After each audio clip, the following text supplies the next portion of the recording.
So on Wednesday night and Thursday morning, I was stuck dealing with a stomach bug that had me quite wiped out.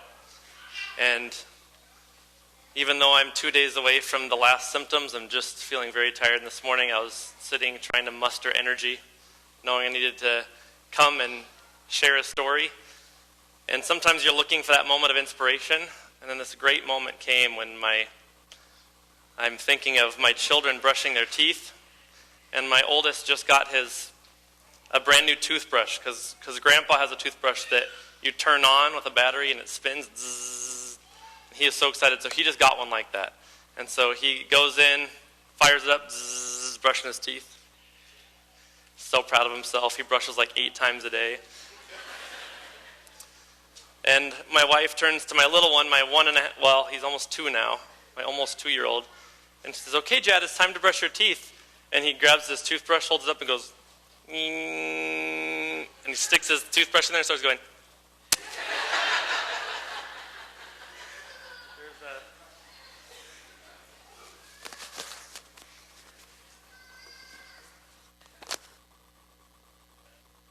That toothbrush moment was not good for my microphone. But as he stood there vibrating his head, which I will not repeat, the funny thing is he doesn't need that other toothbrush. He's got exactly what he needs, because in his mind, he has created the very thing that he thinks he wants. So he no longer needs the real thing, because he's got his own. And he's happy with that. And I think that's something that lots of us kind of run into as we're trying to figure out life, as we're trying to find a way to create something because we've seen it out there, and we're not sure how we create it, so we just find a way to make it feel as close as possible, and then we're just happy with that. And I think in some ways that can be a good thing, but some ways it can be a hard one. So I'd like to return to this scripture reading. This has been an interesting story, this siege of Samaria, because I've done 4 different sermons, but this is my theme, and all 4 sermons were different. There just seems to be a number of things in there that matter. You have this setting where there's a whole group there's a whole army surrounding the city, and there's a group of people inside that have decided that this is safer than fighting. And that was kind of the ancient warfare tactic.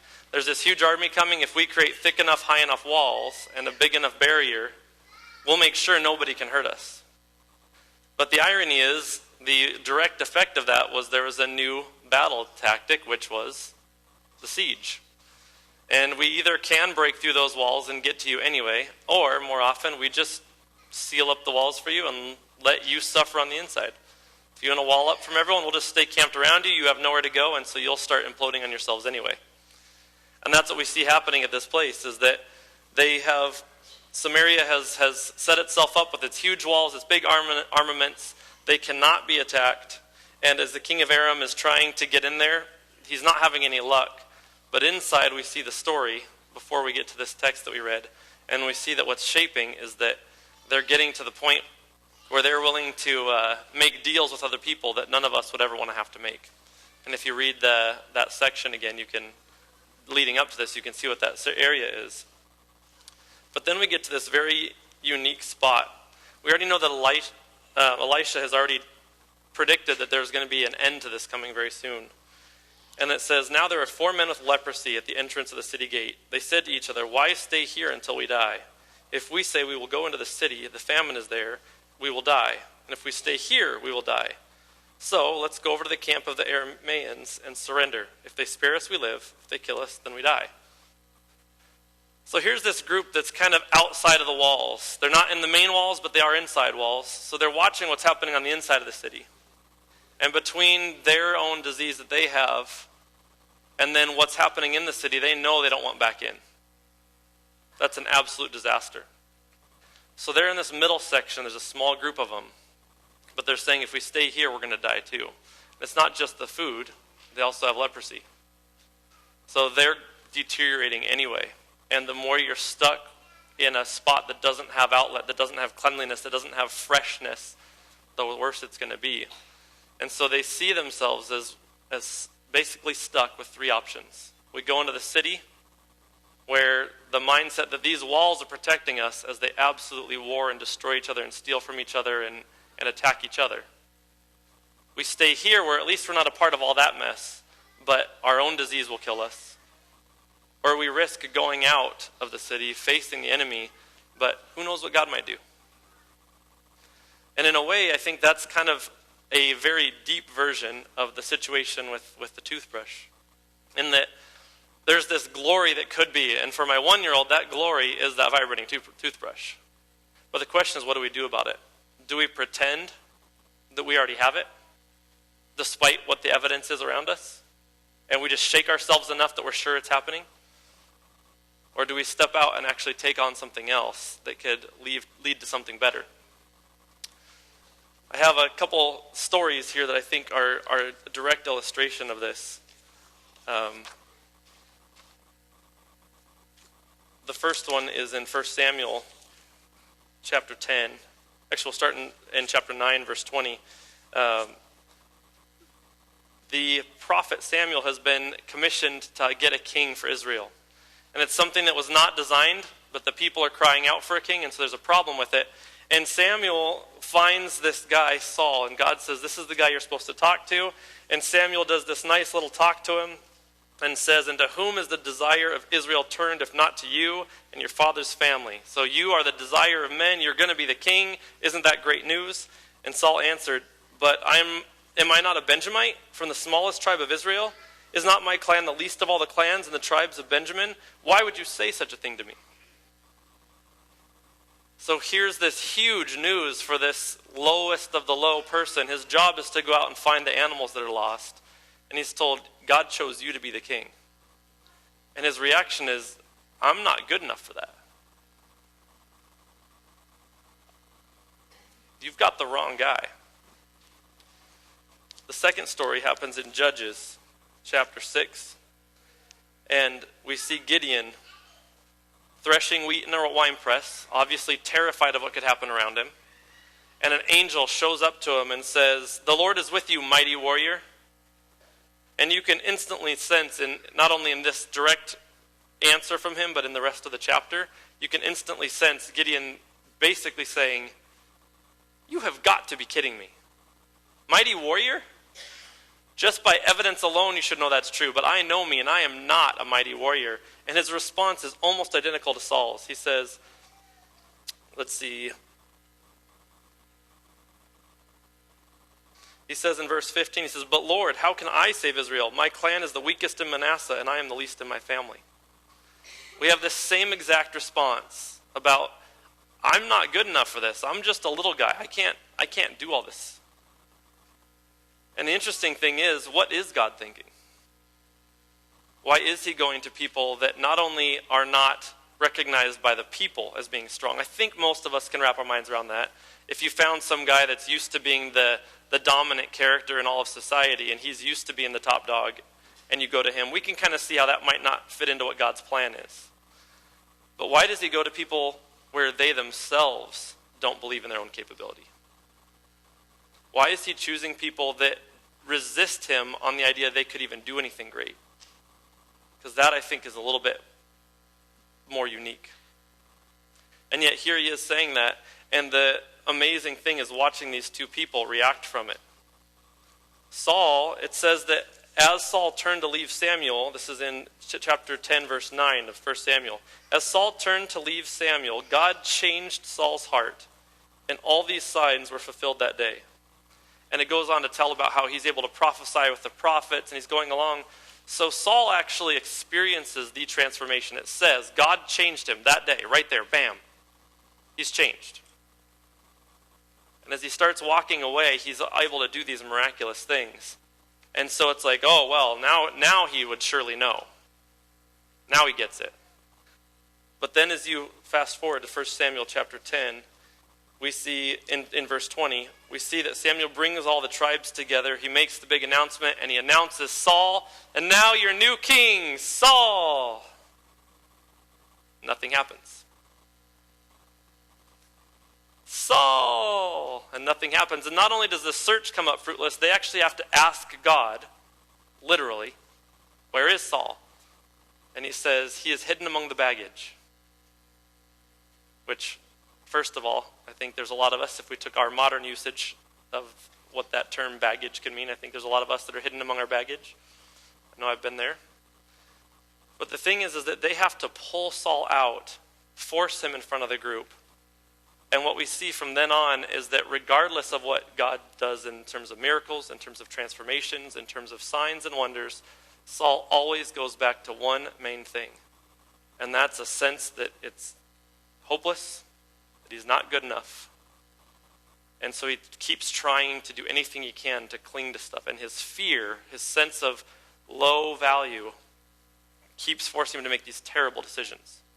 And whether it's the witch at Endor, or it's him making the sacrifices himself and not waiting for Samuel, there's a lot of these stories that happen after this, the pursuit of David and the attacks on him, all of them are rooted in fear and never in something that's best for the nation. He's not able to ever see himself the way God sees him initially. There's always a barrier. And then we look at Gideon, and it's quite the opposite. God shows him sign after sign, but unlike Saul, who you see the sign, he does his things, and then you know nothing, and all of a sudden he's got the moment. This one's the opposite. Gideon asks and asks and asks, and he says, well, can you do this to show me? And fire comes down from heaven, and can you do this? Okay, now can you do it the opposite? And he has to keep being won over. And then even as he's hearing God speak, do this to test and get rid of these people, do this, still right before that final battle, God has to give him another reminder. Go down into the camp, listen to what the enemy's saying. And when he hears the dream, he says, okay. And so that's when he's willing to do it. But the difference is, regardless of how much time it took him, when that moment comes, he does the unthinkable, and he and 300 guys not only start screaming and yelling to attack 135,000 people, but they do it where they break the light, the jar so the light shines. So it's kind of like, here I am, ah! And in battle strategy, that's not really a good idea, usually. But he's taken hold of this idea that I know I'm not capable, I don't know what's going on here, but I know that God has entrusted this to me. God can do something, so I'm going to trust him in it. And all of a sudden you have this mighty, mighty victory. And so you have these two stories that start in an identical fashion, and they splinter off into dramatically different directions. And the question is, why do those both happen? How do they happen? And really, why are they in the Bible? Because I'm sure there's millions of stories that could have been inspired into thought. And yet here's these totally diverse stories that start with almost identical wording. And the thing is that I think it's a very direct message to the nature of the combination of the human spirit and what Satan tries to do in us. We have this amazing potential. And I know that one time I was talking to a student that was feeling very frustrated. And I said something, I said, I really appreciate what you did. That was a good job. It shows your character. And they said, I don't have a good character. I said, I think you do have a good character. And they said, no, I know. I'm not good enough. I'm not good. You must have seen something you liked, but I know me. And I said, well, the reason I know you have a good character is because God made your character. And so I know it's good. The question is, something in between has happened to make you kind of shift off to this other mindset. And there's just this long pause. As you can tell, they're trying to process that. God created my character. Because often we get kind of the guilt side. We get hit with what you should not be doing and those reminders of what you should not be doing. And the problem is what I see Satan over time doing is finding more and more and more ways to attack. And just like in a skit, as they're talking about trying to undermine the value of prayer, we can look at periods of time and see the direct strategy that evil had.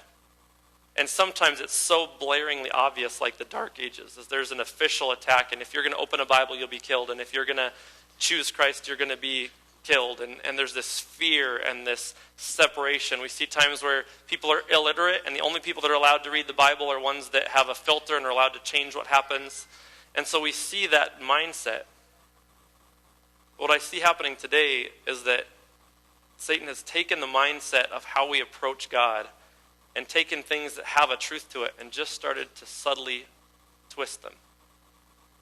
And all of a sudden things that are true in a way have lost their value, and that little bit of value loss has transformed the entire picture of God's character and who he is. I deal daily with students and families.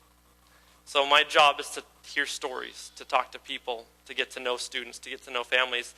And often I've been at church as people talk about how often, there's probably someone here that's going through something, we haven't recognized it. And I think we're all aware of how that can happen. We can show up at church, we can say happy Sabbath, how are you doing? Great, how are you? Great. And then we wait till next week and we do it all again. I think we all know that happens.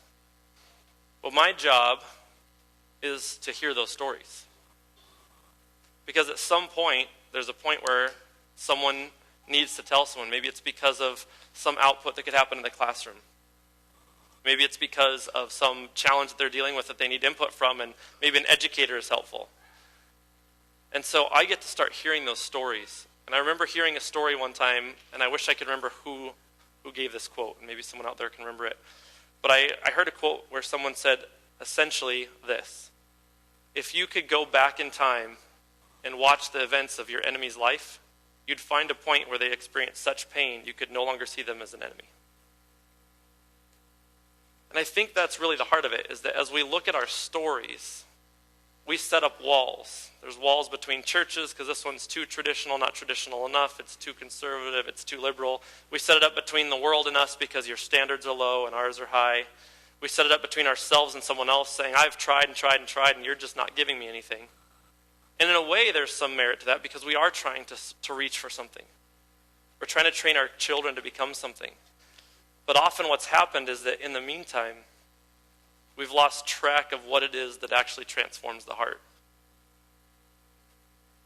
And I think when I look at the controversy that happened in the Adventist system even, just about righteousness by faith versus righteousness by works, there's this huge dilemma because we're saying we don't want to just say, oh, you can do whatever you want, no problem, go live however you want and it'll just be fine. Because then we see that lives aren't changed and the misery still comes and the consequences still come and it doesn't transform the heart into something that matters. But at the same time, we know that if you're working and working and working and you're the one taking control, then you're not trusting yourself to God. It's not God working in you. And so there became this dilemma. And I think that dilemma is summed up perfectly in two texts. One is John 14:15. Some of you may know that one as a memory verse. It says, if you love me, you will obey what I command. And the other one would be the woman caught in adultery, where as she's finally by herself, Jesus has said, you who is without sin, cast the first stones. He's written in the sand. He says, where are your accusers? She says, they're gone. He says, neither do I condemn you. I don't hold you guilty. Go and sin no more. And we take those and we say, well, there's that paradox. We're going to say, I don't condemn you, but you better not do it again. If you love me, it's love, well, but then you'd obey. And so then there's this tension between the two, and what we don't know what to do is which one of those two wins. And I think that's where that half twist has come, because as we deal with life, as we're a Saul or a Gideon, the stresses of what's happening around us, the weight of life, the desires of what we wish we could become, who we wish we were, are tugging on us. And as they're tugging on us, we're trying to make decisions for the future. And Saul fell prey to this idea that he couldn't do enough. You're not strong enough. You're not smart enough. You're not good enough. And that's what started to take over. And I look at the situations that I deal with on a daily basis, and I think that's really the heart of what's happened. Is I think that Satan has started to say that if you make that mistake, if you're not loving enough, if you still have a sin, then you need to put that shouldering of guilt on, carry it around for a little bit, remember what that feels like, and then go see if God's going to let you back out of that again. And there's some merit to that, just in the simple fact that we don't want to keep doing that. I don't want to keep doing this thing, so it said, well, yeah, I need to carry some guilt around. But the thing is that God offers a few things over and over. And just to throw out a few, I think we could probably come up with a list, but peace, joy, and love. Does those sound three that seem to be something that God talks about that should be rooted in us? A peace that passes all understanding. Can you have peace and guilt at the same time? it's just by definition not possible. Because guilt is when there's a lack of peace because of something you've done. And so already when you start placing that guilt, I shouldn't have done that. Can't believe I did that again. By nature in that moment, you're separating yourself from peace. And so when we look at this context of John 14:15, which I think is a great example of it, one of the challenges I think that happens sometimes is we make these nice Bibles that are some, the women's devotional Bible, and pretty soon we start wanting to make it simple, so we start putting in headings and all this stuff. Chapters are important so we know where to find things. But here we have this gap, and in most Bibles, right at John 14:14, there's a gap and a line, and it says something about Jesus' promise of the Holy Spirit or something. And so it's segmented. And so we can read this thing, pause in our mind, new topic, because there's a gap and a new heading. If you love me, you will obey what I command. So then we wrestle with that. What does that mean? When you look at the flow, Jesus hasn't stopped talking. So we're literally cutting off his conversation right in the middle. And what he's been saying so far is talking about what the disciples are capable of, what his followers are capable of. And he's saying, you are going to be able to do greater wonders and signs than I have ever done. And you just think about that alone. You can do greater things than Jesus has ever done. That doesn't even seem possible. He's calling us to something that's beyond what some of us can fathom. And yet that's what he's saying right there. And then he says, believe me that when I say that I am in the Father and the Father is in me, or at least believe on the evidence of the miracles themselves. I tell you the truth, anyone who has faith in me will do what I have been doing. So is he saying that you better do what I've been doing? You better raise people from the dead? Because if you don't, you're not having faith. That's not the context there. I don't think I've ever heard someone feel that way. Because he's instead talking about what you can do. Look at what I've done. Look at what the Father does in me. Look at even the miracles that he's done through me themselves. If you have the faith, you can do these things. In fact, you will do greater things than these because I am going to the Father, and I will do whatever you ask in my name so that the Son may bring glory to the Father. So it's me working in you. You may ask me for anything in my name, and I will do it. So he's saying everything, miracles, what you need done in you, everything is me working. And the next sentence says, if you love me, you will obey what I command. Can that really be that it's suddenly a step out? I'm going to do everything in you. I'm going to do it through you. I'm going to be the one that makes it happen. I'm going to make you able to do more miracles than ever. Step back. Time for the manipulation tactic. If you love me, you'll obey my commandments. Oh, you didn't obey. You don't love me. Man, you missed the point. You should put that load of guilt on. It doesn't fit. He's just talked about how he has to do all things. He has to do all things. Instead, what I see is he's looking at a culture that, just like those besieged Samaritans, has said, if we build up thick enough walls and high enough walls, nobody can hurt us. So we have 607 or whatever it is, laws. And if you don't follow those, then you have to go get cleansed. And if you're not doing that, you're not fully in. And there's a few of us, because we know this happened, because Paul, when he's writing, goes back and claims, unto the law, faultless. So there was a group that had so mastered their own self-discipline, which again, self is already off the tangent from what God's trying to do in us. He says, I should be working in you. They've mastered self-discipline to the point that they could be faultless according to this law. So they're saying, see, I can do it. I don't know why you can't do it. And these people are walking around with this burden of guilt. And when Jesus shows up, we see all through the Gospels him trying to tear down those walls about the concept that these guys are perfect and undermine that and say, this is not true. I desire mercy, not sacrifice. Oh, they're sacrificing. They've given up everything to follow that law, but they don't have mercy. And he's been doing this, and I picture right here as he's talking about these miracles, people are thinking, well, the Pharisees are probably the ones who do that. They're the ones that are perfect. And he basically says, if you love me, you'll obey what I command. You don't have to worry about the obey part, because if you love me, transformation will come. And a lot of times we feel like, well, but then people are going to start doing whatever they want. If they're doing whatever they want, it means they haven't been transformed yet.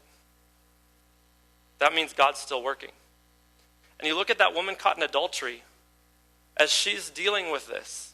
She's been caught in the moment, already enough humiliation, but she's dragged in front of Jesus, and I picture a town square, thrown on the ground, and not only is she caught in a sin that's very embarrassing, so there's already a value drop.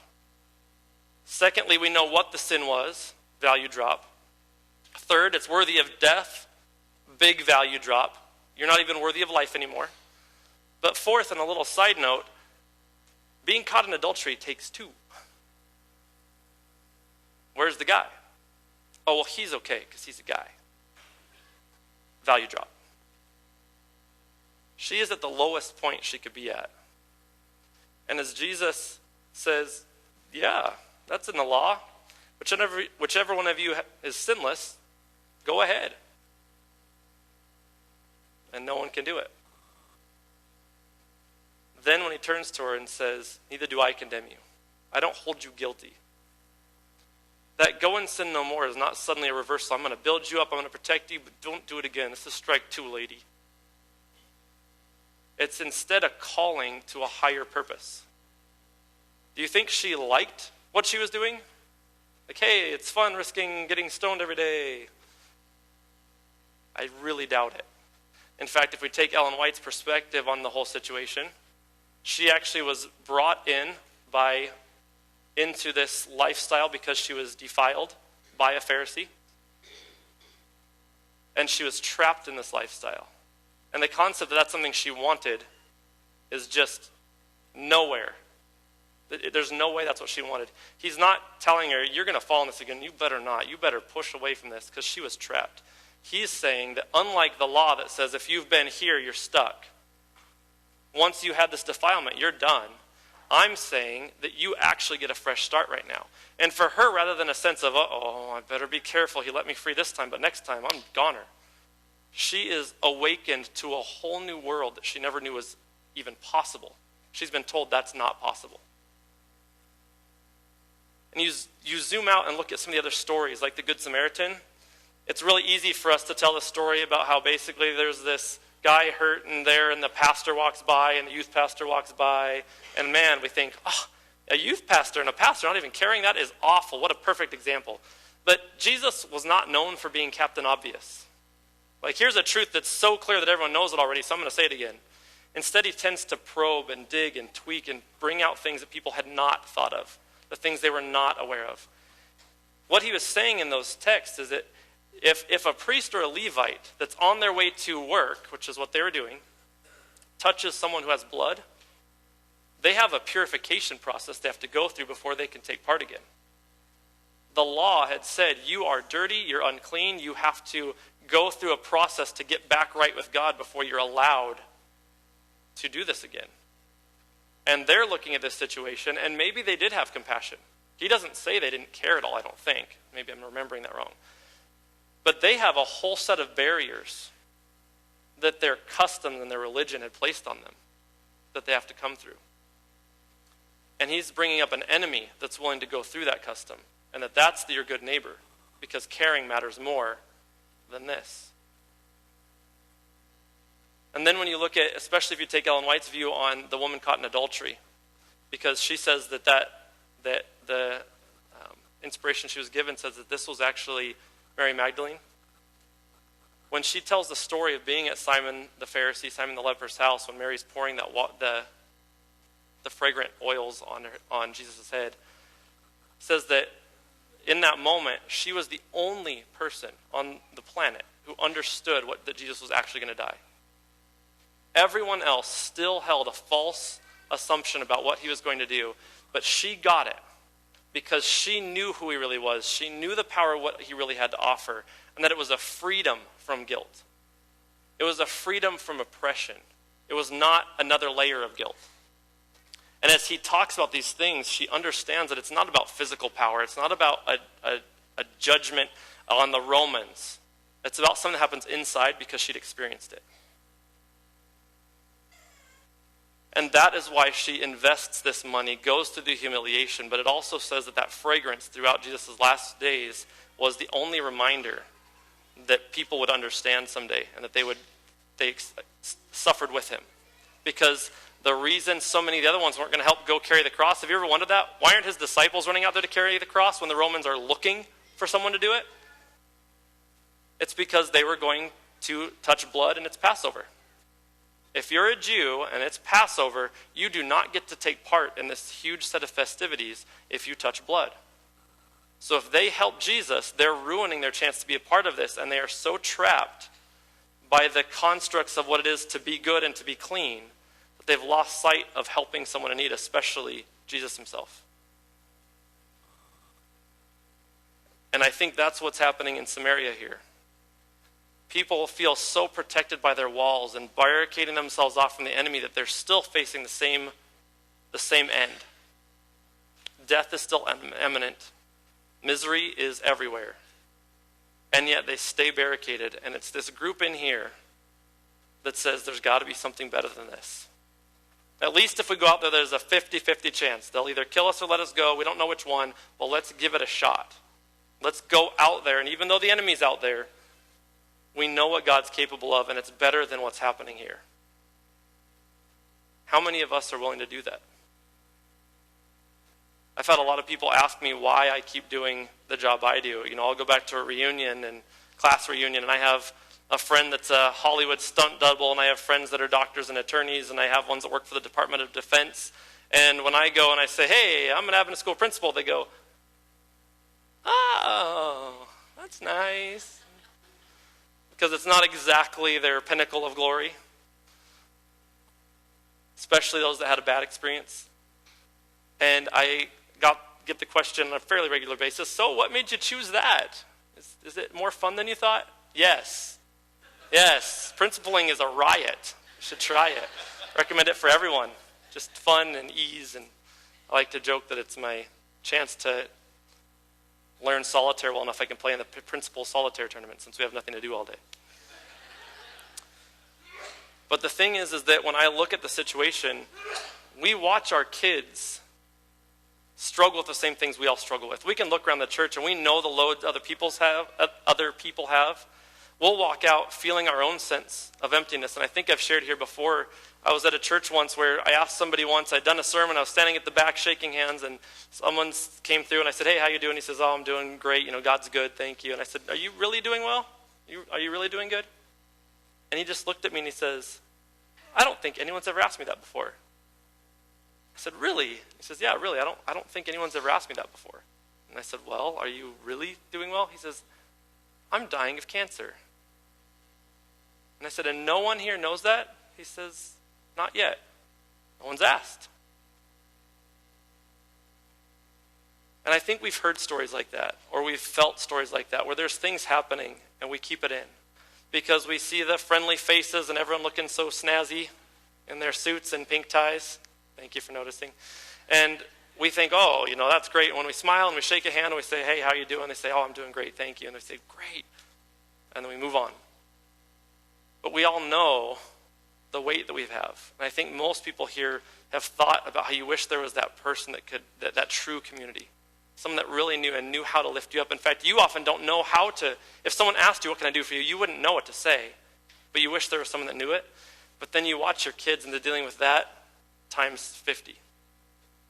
The pressures of society, the pressures for what you're supposed to look like, act like, feel like, what your expectations are in terms of behavior. And when you look at church behavior and what your morality should be, and if you're good enough or not good enough, the weight just gets piled on more and more and more. And I've sat across the table in my office from students that when I ask them, how are you doing, really? When they start sharing, and it's not just, we like to say, well, there's these kids, I think they look depressed. This is kids that aren't depressed, kids that look like they're at the top of their game. The number of times I've had someone say, I'm not doing good. I hate myself. It's shocking how often. And I think there's a lot of us here that you deal with, maybe it's a friend, a neighbor, a nephew, a child that has those things. But where do you go? What do you tell them? What do you tell yourself? What do you tell your brother who's dealing with this? And the thing is that we have, the reason I do what I do is that I see a potential where I've got a school where there's 200 kids that are there to learn. They're there to figure out life. And lots of them really want some type of a solution, and it's not about chemistry. It's not about that world history exam. It's not about 7th grade English. It's not about learning how to read. It's about how do I become something that allows me to be happy inside and feel a sense of purpose. We as a community of churches have to start doing something to invest in our children, to invest in each other, that transforms the heart, not just modify behavior. I can look around and I can tell people what to do and not to do all day long. That's easy. It's neat. If I as principal can say, well, parents these days just don't value what I value, and pastors aren't engaged in this, and the churches fight so much that they can't, and kids these days don't seem to have motivation in the media, I'm absolved. It's not my fault anymore. And that is neat and clean. Because even if something bad happens, I sure did everything I could, because I sat here and didn't do all that stuff. But it starts getting messy when we say, what do we do to reach in? And that's what I think the difference is between these stories, is that God is trying to reach out and say, neither do I condemn you. There's no guilt. Guilt is not from God, because guilt takes you away from peace. Guilt takes you away from a calling to purpose. And instead it says you have a responsibility here that you're not owning up to. And it takes God out and puts him as this little helper. If you'll do your work and you'll pull your weight and you'll fix your problems, then if you run into a problem, then ask God to help. And he's your little helper. He'll clean up the mess at the end. And that is contrary to what the Bible talks about over and over and over. And yet it's become something where every time we make a mistake, every time we fall short, I just picture that little red angel, bing, that they always have in the cartoons popping up saying, wow, you really messed that one up. You know what you should do? You should talk to Jesus. And we don't think of it that way. We think about Satan always trying to say, don't talk to Jesus.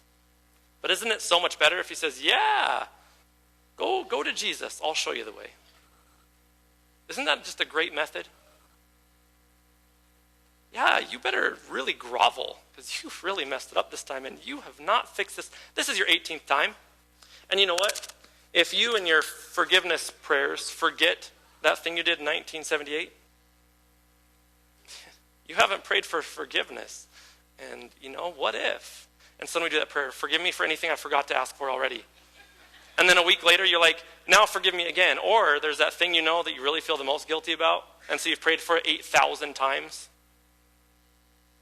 If God's taking that each time, us praying again is undermining his capability.